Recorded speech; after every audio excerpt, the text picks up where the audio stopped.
ସାଙ୍ଗମାନେ ଆଜି ଅନୁରାଧା ସିରିଏଲରେ ଦେଖନ୍ତୁ, ରାଜ ବସିଥିବା ବେଳେ ରାଜର ମା ଆସି କୁହନ୍ତି ରାଜ, ଆଉ ରାଜ ଦେଖନ୍ତି ତ ତାଙ୍କ ମା ତାଙ୍କ ପାଖକୁ ଆସିଥାନ୍ତି। ଆଉ ରାଜ ତାଙ୍କ ମାମାଙ୍କୁ ଦେଖି କୁହନ୍ତି, ମାମା ତମେ? ରାଜର ମା ରାଜର ଲୁହ ପୋଛି ଦେଇ କୁହନ୍ତି, ବାବାରେ ତୁ କେମିତି ଅଛୁ ରେ, ଭଲ ଅଛୁ ନା? ରାଜ ଟିକେ ହସିକି କୁହେ, ହଁ ମାମା ଭଲ ଅଛି, ତମେ କେମିତି ଅଛ, ତମ ଦେହ କେମିତି ଅଛି? ରାଜର ମା କୁହନ୍ତି, ମୁଁ ତ ତୋ ଆଗରେ ଛିଡ଼ା ହେଇଛି, ତୁ କ'ଣ ଦେଖିପାରୁନୁ ମୁଁ କେମିତି ଅଛି?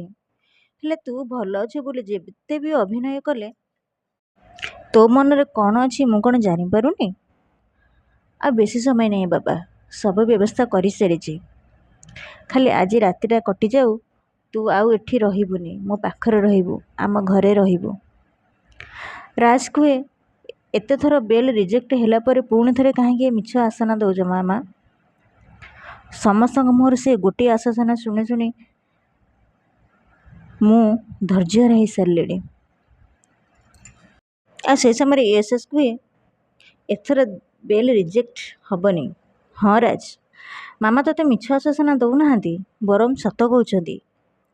କାଲି ତୋର ବେଲ୍ ହେବ, ଆଉ କାଲି ଠିକ୍ ଏଇ ସମୟରେ ତୁ ଆମ ଘରେ ଥିବୁ। ଏକଥା ଆମେ କହୁନୁ, ମିଷ୍ଟର ମିଶ୍ର ଆଗରୁ ଭରସା ଦେଇଛନ୍ତି।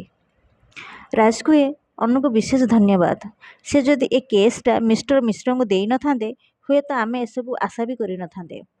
ସାଙ୍ଗମାନେ, ଆପଣମାନେ ଯଦି ମୋ ଚ୍ୟାନେଲରେ ନୂଆ ଅଛନ୍ତି ତାହେଲେ ମୋ ଚ୍ୟାନେଲକୁ ସବସ୍କ୍ରାଇବ୍ କରିଦିଅନ୍ତୁ, ଆଉ ଛୋଟିଆ ଲାଇକ୍ଟିଏ କରିଦିଅନ୍ତୁ, କାହିଁକିନା ମୁଁ ଏଇଭଳି ଭିଡ଼ିଓ ଆପଣମାନଙ୍କ ପାଇଁ ସବୁଦିନ ଆଣିଦେବି। ଜୟ ଜଗନ୍ନାଥ।